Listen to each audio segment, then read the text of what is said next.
40 star systems held their breath on the same night. Every screen on every world in the Drahiri Empire showed the same image. The Imperial Nesting Chamber on Sahiran, where a single egg sat under warm golden light. The egg was the size of a human bathtub, covered in violet patterns that pulsed like a heartbeat. Around it stood 12 resonance priests in silver robes, their long reptilian necks bent low, their clawed hands folded in prayer. Behind them, Emperor Dorith Khan, too, watched from his throne with his tail curled tight around the armrest. His golden eyes had not blinked in over an hour. The egg cracked at exactly midnight. A thin line split down the center, and wet violet light spilled out. The crowd of nobles, priests, and advisors leaned forward. The crack widened. A small clawed hand pushed through, trembling and sticky. Then a head, barely the size of a human fist, emerged. Golden eyes blinked open for the first time. The hatchling's mouth opened, and he let out a tiny, sharp cry that echoed through the stone chamber. Prince Dorith Khan III had arrived. The Empire erupted. Across 40 systems, fireworks of compressed light bloomed in the skies. Ships sounded their horns. Cities rang bells that had not been rung in 30 years. A royal heir had been born, and the dynasty would continue for another generation. But inside the chamber, the celebration lasted exactly 4 minutes. The first resonance priest stepped forward. This was the most sacred moment in Drahiri culture, the bonding ritual. Every royal hatchling, within hours of birth, was supposed to bond with a magical frequency sung by a trained priest. The frequency would calm the newborn, connect it to the ancient harmonic traditions of the empire, and mark it as a true heir. Without the bond, the hatchling was considered incomplete. Cursed, some said, the priest opened her mouth and sang. The sound was beautiful, a deep, layered harmonic that made the air shimmer with faint silver light.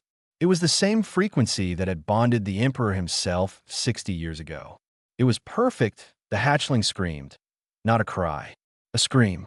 High, sharp, furious. He thrashed in the broken shell, slapping his tiny tail against the nest, snapping his small jaws at the air.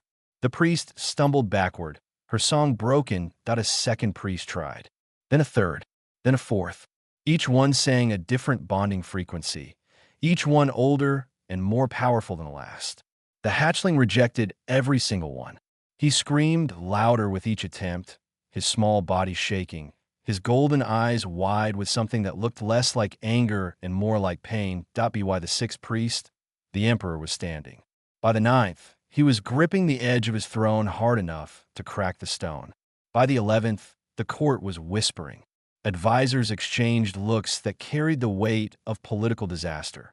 Then High Priestess Seelith stepped forward. She was the oldest living resonance priest. She had performed over 200 successful bondings in her lifetime. Her voice was legendary, an instrument of such precision that she could shatter crystal or calm a storm with equal ease. She had bonded the emperor. She had bonded his father before him. She did not fail. Seelith knelt beside the nest. She placed one clawed hand gently on the edge and looked at the trembling hatchling with calm, ancient eyes. Then she sang.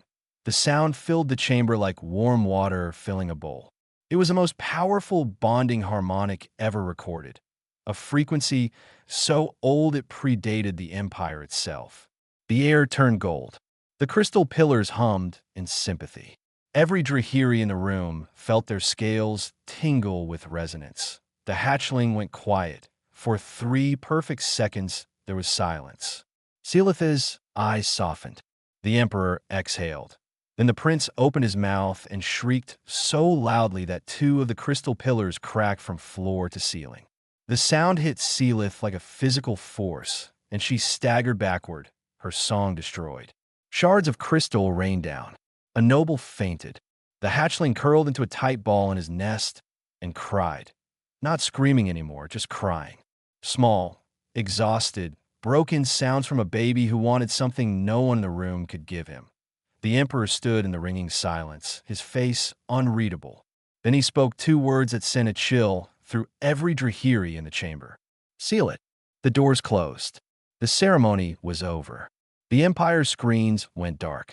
And in the sealed chamber, the smallest and most important creature in 40-star systems cried alone in his nest, waiting for a sound that had not come yet. 3 floors below, in the service corridors where the palace's non-Drahiri workers lived and labored, a young human woman named Nira Solis wrung out a mop into a metal bucket.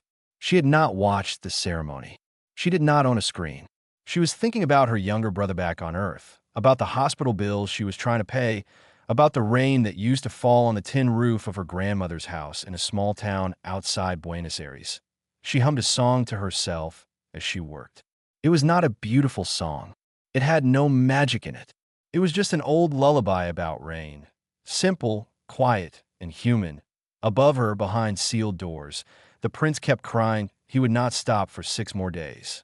6 days felt like 6 years inside the imperial nesting palace. The hatchling cried without stopping, not always screaming. Sometimes it was just a low, broken whimper that carried through the walls and down the corridors like something wounded trying to find its way home. The palace staff moved quietly. The guards stood stiffer than usual. Even the air felt heavier, as if the whole building was holding its breath and waiting for something to change. Nothing changed. The emperor summoned specialists from across the empire. Xenobiologists arrived from the research colonies. Psionic experts came from the deep space monasteries. Ancient scholars dug through 12,000 years of records, searching for any case where a royal hatchling had refused the bonding ritual. They found nothing. Not one case. Not in 12 millennia. High Priestess Selith tried 3 more times. Each attempt ended the same way. The hatchling screaming, the priest retreating, the crystal pillars cracking a little more. On the last attempt, Selith emerged from the chamber with her silver robes torn and her hands shaking. She said nothing. She walked straight to her quarters and did not come out for the rest of the day. The court whispered. Advisors spoke in low voices behind closed doors. A royal hatchling who could not bond was more than a medical crisis. It was a political one. The bonding ritual was the foundation of the Drahiri monarchy. It proved that the royal bloodline carried the ancient harmonic gift. Without it, the prince was just another hatchling. And a dynasty built on magic could not survive an heir who rejected magic. Some factions were already talking about succession alternatives. Others whispered about the old prophecies, the ones that said the empire would fall when the song could no longer reach the throne. None of this reached Nira Solis. She worked in the lower service corridors, 3 floors below the nesting chamber. Her world was mop water and stone floors and the ache in her shoulders at the end of a 14-hour shift. She shared a small room with 2 other human workers. She ate in the servants' hall with 40 others, humans, mostly, but also a few from other species that the Drahiri considered beneath notice. She had been on Sahiran for 7 months. She had 29 months left on her labor contract that on the evening of the 6th day, Nira was assigned to clean the outer corridor of the nesting chamber. Her supervisor, a tired Drahiri steward named Pauloth, gave her simple instructions. Do not enter the chamber. Do not make noise. Do not be seen. Clean the floor. Leave. Nira took her bucket and mop and climbed the stairs. The corridor outside the nesting chamber was wide, lined with cracked crystal pillars and polished stone. It was empty. The guards had been moved to the far ends, out of earshot of the crying. No one wanted to listen to it anymore, but Nira could hear it. Through the heavy sealed doors, she heard the hatchling. And it was not the furious screaming the priest described. It was something smaller, softer, a tired, hiccuping cry. The sound of a baby who had been crying for so long that it had forgotten why it started. The sound of something very small and very alone that had simply given up being heard. Nira knew that sound. She had heard it in hospital waiting rooms back on Earth. She had heard it from her brother when he was small and sick and scared at night. It was not a sound that needed magic. It needed warmth. She did not think about it. She did not make a decision. She just started humming. The lullaby was nothing special. Her grandmother used to sing it when the rain came down hard on the tin roof of their house. A simple melody about water falling, about being safe inside, about sleep coming softly. It had no words in any language that mattered. It was just sound and feeling, old and worn smooth like a river stone. Nira hummed it quietly while she mopped the floor, barely louder than her own breathing. Inside the chamber, the hatchling stopped crying. The silence was so sudden and so total that a guard at the far end of the corridor looked up in alarm. For 6 days, that crying had been constant. It had become background noise, like wind or machinery. And now it was gone. The guard walked toward the chamber. He heard nothing from inside. No crying, no whimpering, no thrashing. Just silence. Then he heard the humming. He looked down the corridor and saw Nira on her knees, scrubbing stone, humming softly to herself. He reported it immediately. The information traveled fast. Guard to steward, steward to advisor, advisor to High Priestess Seelith. Within an hour, Seelith stood at the end of the corridor, staring at Nira with an expression that mixed confusion, disbelief, and something close to anger at a human. A maid, a species with no magic, no resonance, no harmonic ability. A species so unremarkable that most Rahiri could not tell individual humans apart, that it had to be coincidence. It had to be. Seelith ordered Nira removed from the corridor and reassigned to the kitchens. Nira did not argue. She did not even know what she had done. She picked up her bucket and left.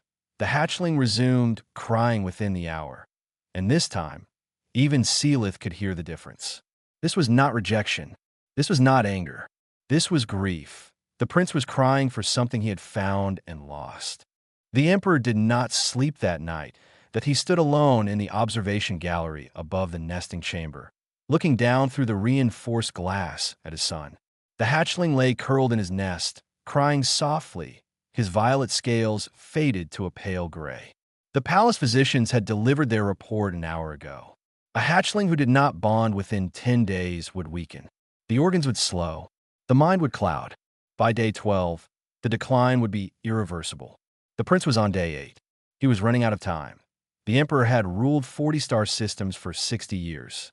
He had crushed rebellions, negotiated treaties, and stared down warlords without flinching. But standing in that gallery, watching his firstborn son die slowly in a silk nest, he felt something he had not felt since he was young. He felt helpless. High Priestess Seelith came to him at dawn. She spoke carefully, diplomatically about the need to attempt the ritual again, about bringing in priests from the outer colonies, about ancient texts that might contain forgotten frequencies. The emperor listened. Then he asked one question. The human maid. When she hummed, did my son stop crying? Seelith hesitated. It was a coincidence, Your Majesty. Did he stop crying? A long pause. Yes. Bring her back. Seelith's jaw tightened. She wanted to argue. She wanted to explain that this was impossible, that a species without magic could not bond with a Drahiri royal, that allowing a human servant near the heir would be a violation of every sacred tradition they held. But she looked at the emperor's face and saw something she had never seen there before. A father willing to burn every tradition in the empire to save his child. She bowed and left. Nira was in the kitchens, peeling root vegetables the size of her head, when 2 imperial guards appeared at the door. The head cook froze. The other workers backed away. Guards in the kitchen meant someone was in serious trouble. Nira looked up with vegetable juice on her hands and fear in her eyes. She was escorted out without explanation, through corridors she had never seen, past doors that required 3 different security scans, upstairs that grew wider and more decorated with every floor. Galen, her labor overseer, intercepted them on the 3rd floor. He was a short, stocky man from Leeds who had spent 15 years managing human work crews on alien worlds. He had survived 3 contract disputes, 2 evacuation orders, and 1 bar fight with a species that had 4 arms. He was not easily rattled. He was rattled now. "What is going on?" he demanded, stepping in front of the guards. "She has not done anything wrong. She is under my authority." The guards did not slow down. One of them simply said, "Emperor's orders," and moved Galen aside like a curtain. Nira was brought to the outer corridor of the nesting chamber. The same corridor she had cleaned the night before. The same sealed doors. But now the doors were open, and she could see inside. The warm golden light, the cracked crystal pillars, and the small, gray shape curled in the center of a silk nest that a Drahiri physician approached her and spoke slowly, as if talking to a child. You will enter. You will do what you did before. You will hum. I do not understand, Nira said. I was just cleaning. The hatchling responded to you. We need you to do it again. Nira looked through the doors at the tiny creature in the nest. She could hear him, not screaming, not even crying anymore, just breathing in short, shallow gasps like each breath cost him something. His golden eyes were half closed. His small claws gripped the silk beneath him. Something in Nira's chest tightened. She had seen that look before. On her brother's face during the worst nights, when the fever was high and the medicine was not working and all she could do was sit beside his bed and hold his hand. She walked into the chamber, and one stopped her. No one spoke. The Emperor watched from the gallery above. Seelith stood in the doorway with her arms folded. A dozen scientists and physicians lined the walls with instruments and sensors pointed at the nest. Nira ignored all of them. She walked to the nest, sat down on the warm stone floor, crossed her legs, and looked at the hatchling. He was so small. His scales, which should have been bright violet, were the color of ash. His breathing was shallow. He looked like he was giving up. Hey, she whispered. Hey, little one. I am here. Then she sang, not a hum this time, the full lullaby. Her grandmother's song about rain on a tin roof, about being warm inside when the world outside was cold, about sleep coming softly like water finding its way downhill. Simple words, simple melody, no magic, no resonance, just a human voice doing what human voices had done for 100,000 years, reaching out to something small and afraid and saying, I am here. You are not alone. The hatchling opened his eyes that he looked at Nira. For a long moment, neither of them moved. Then, slowly, painfully, he uncurled. His small legs trembled as he crawled across the silk toward her. He reached her knee and pressed his head against her hand. His scales flushed, pale gray brightening to soft violet, then deeper, richer, until they glowed like living amethyst. A clicking sound started in his throat. Soft, rhythmic, steady. The physicians looked at each other. They knew that sound. It was a comfort response, the deepest, most instinctive signal of bonding in Drahiri biology. The hatchling was not just calming down. He was choosing her. Nira cupped her hand gently around his small head and kept singing that eye in the doorway. High Priestess Seelith watched the impossible happen and said nothing. The court fractured within hours. Word spread through the palace like fire through dry grass.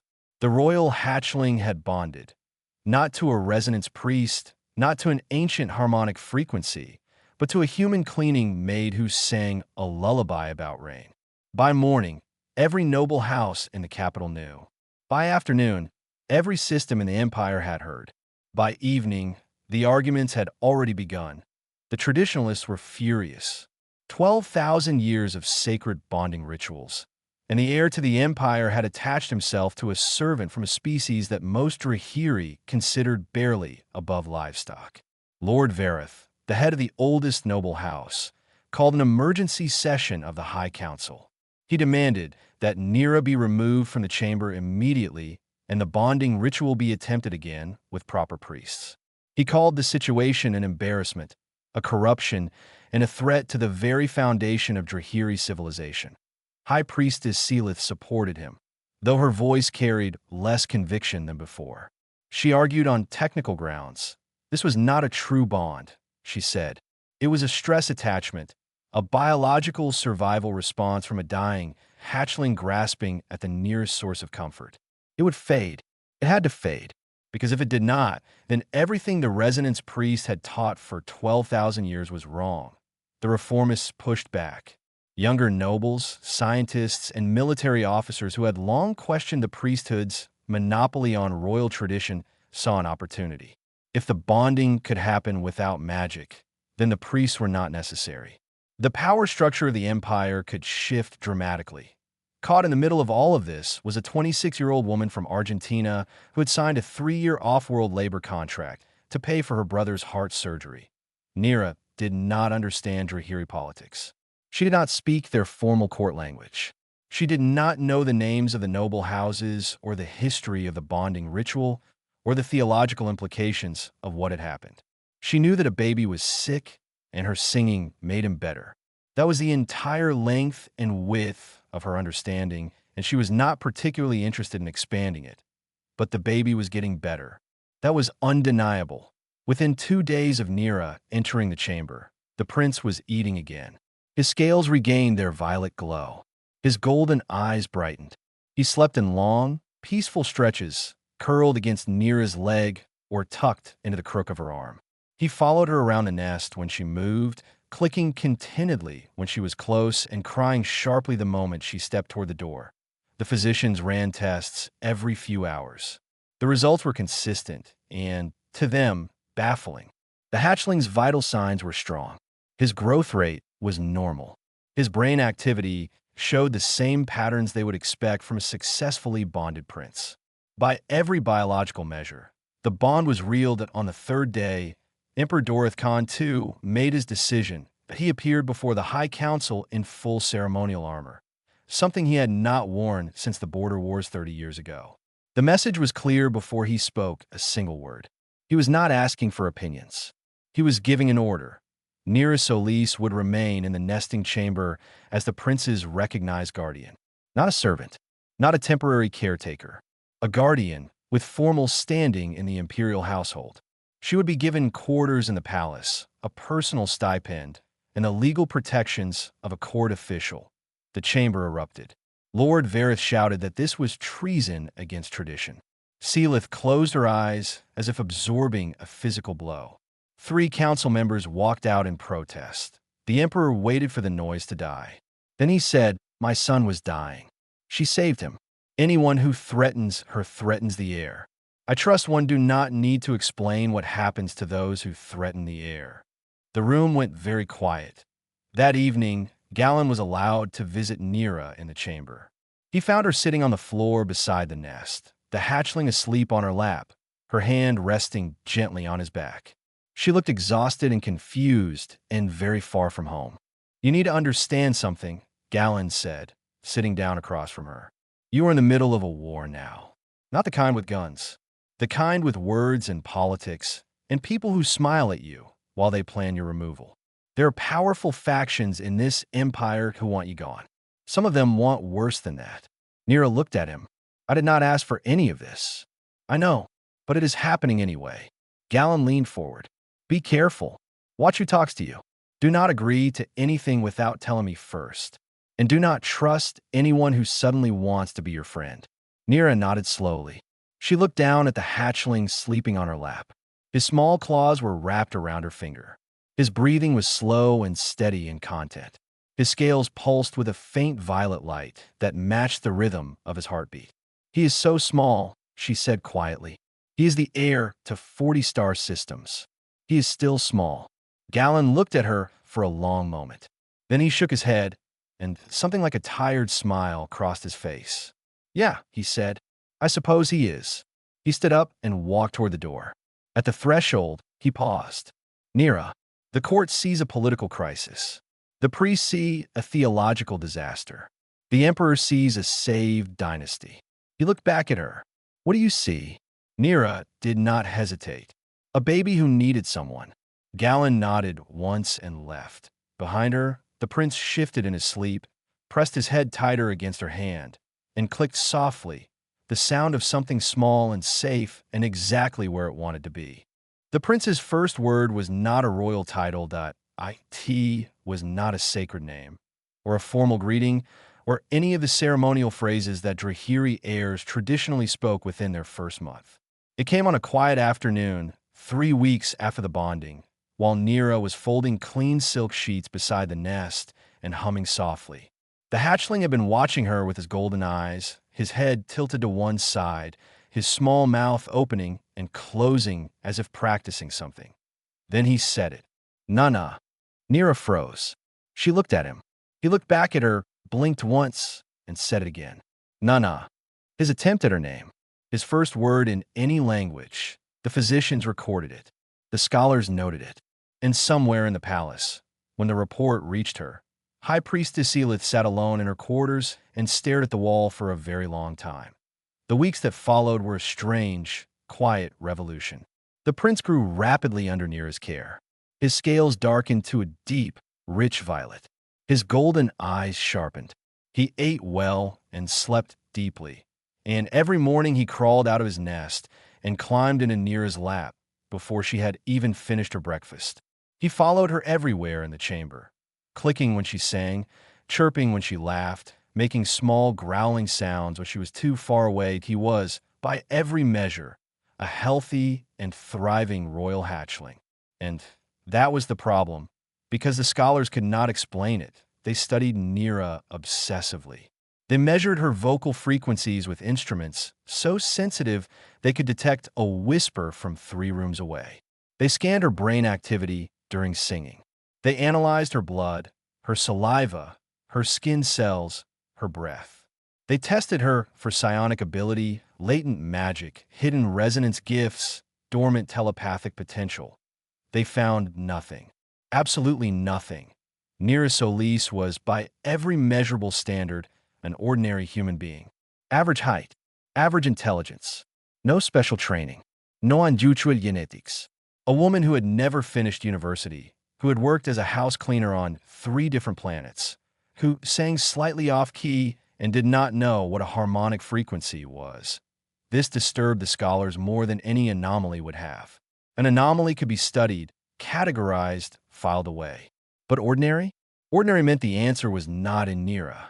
It was in something else entirely, something their instruments could not detect, and their theories could not contain. One of the younger researchers, a xenobiologist named Dreth, finally said what everyone was thinking but no one wanted to admit.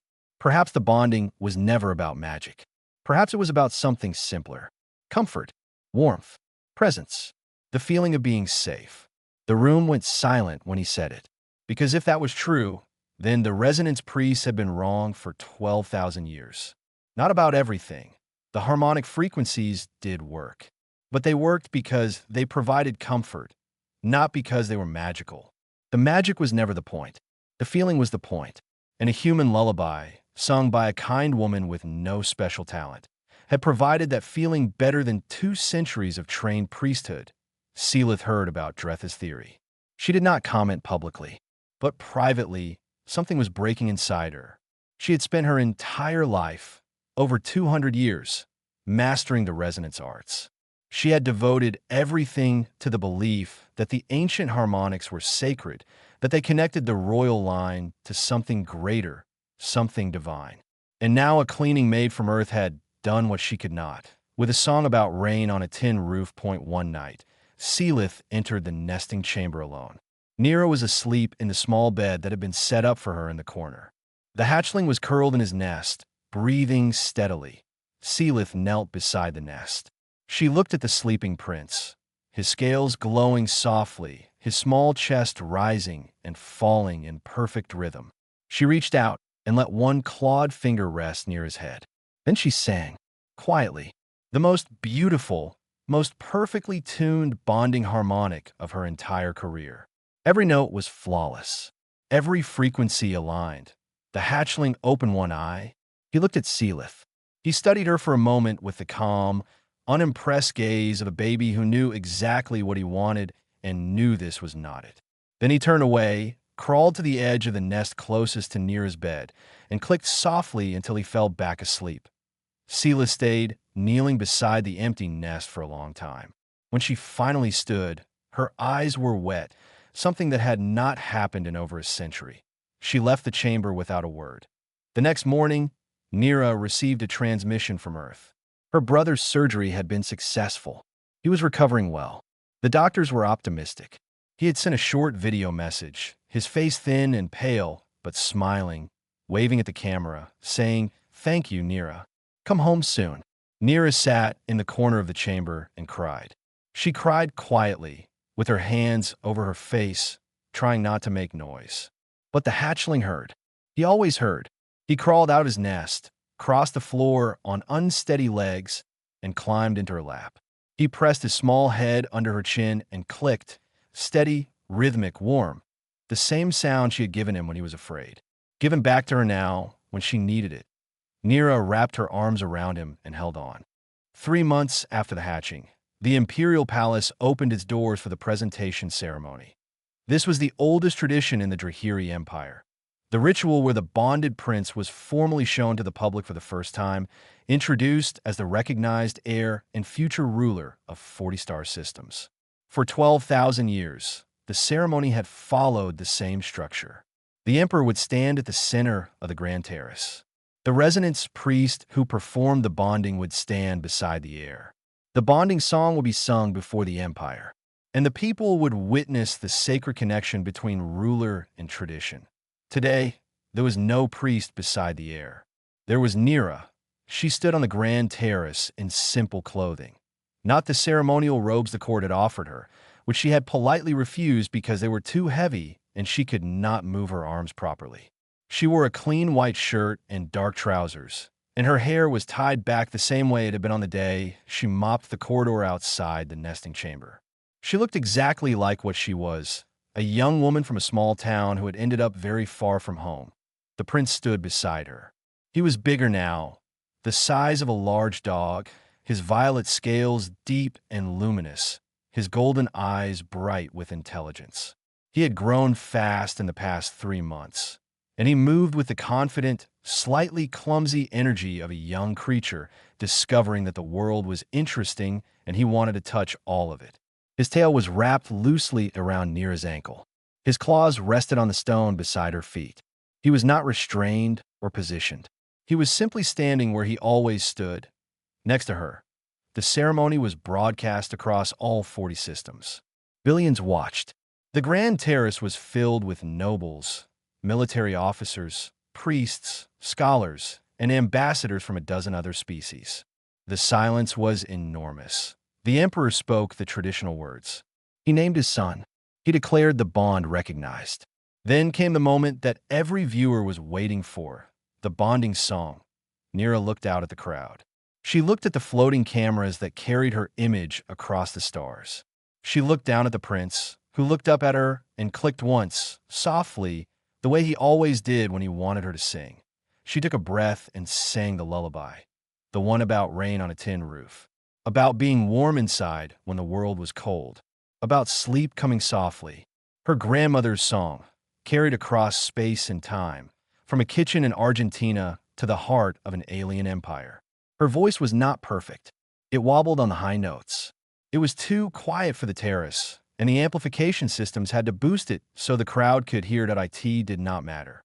The prince's scales shimmered. He pressed his head against her hip and clicked along with the melody, finding the rhythm the way he always did, adding his own small sound to hers. His tail tightened gently around her ankle. His eyes closed. The terrace was silent. Then from somewhere in the crowd, a single Drahiri began to click, then another, then a dozen, then 100. The clicking spread like ripples on water. Not the sacred harmonic of the priests, but something rawer, something instinctive. A response to a sound that carried no magic, but carried something else. Something older than magic. The ceremony ended. The empire did not collapse. The dynasty did not fall. But something had shifted, and everyone felt in the weeks that followed.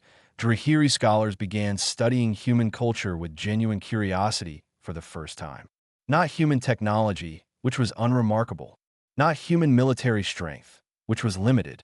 They studied human music, human lullabies, the strange, universal human habit of singing to babies who could not understand the words. The instinct to comfort what was small and afraid, regardless of species, regardless of logic, regardless of whether anyone was watching.